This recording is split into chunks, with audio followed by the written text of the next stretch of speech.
8 para 10 mga casa el quema aquí na Luyahan, Barangay de Pasunangka anoche. Un persona el iri durante el incidente. Ya quema el mga casa aquí na Hilltop Urban Pur na Luyahan, Barangay de Pasunangka mga alas 8 anoche. Ya prinsipya asigun el puego na casa del Untal Mimi Manggubat. Iya mangkalayat ya el puego na mga bisinos mga casa hecho de palo. Por eso bien pronto lang ya queda grande el puego. Con el mga queda biktima yung mandaan ay esta alina eskwela elementarya de Luyahan, mientras no hay pa lugar onde kanila ipone. Sí, una-una, el cosa kami taasi ara, taman identify kami el total number of families affected, then total number of persons per family affected. Now, el cosa kami asi ara con esos, temporary, el manhouse kami derecho na Luyahan Elementary School, kay cerca lang eliki, onde el incidente sucede.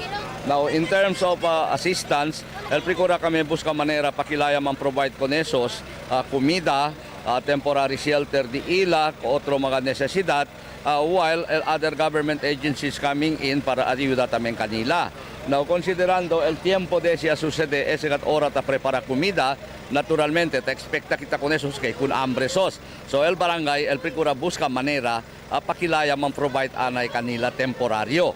Now, akabar, asistencia del DSWD provided, of course, identified the total number of families, total number of persons affected, then entrar el DSWD pati el barangay el man provide kanila el mga needs di ila ese by tomorrow yase.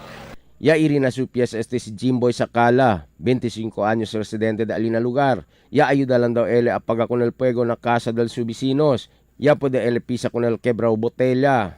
Na report del pulis. 10 mga casa el quema, 15 mga pamilya el queda apektado con el incidente.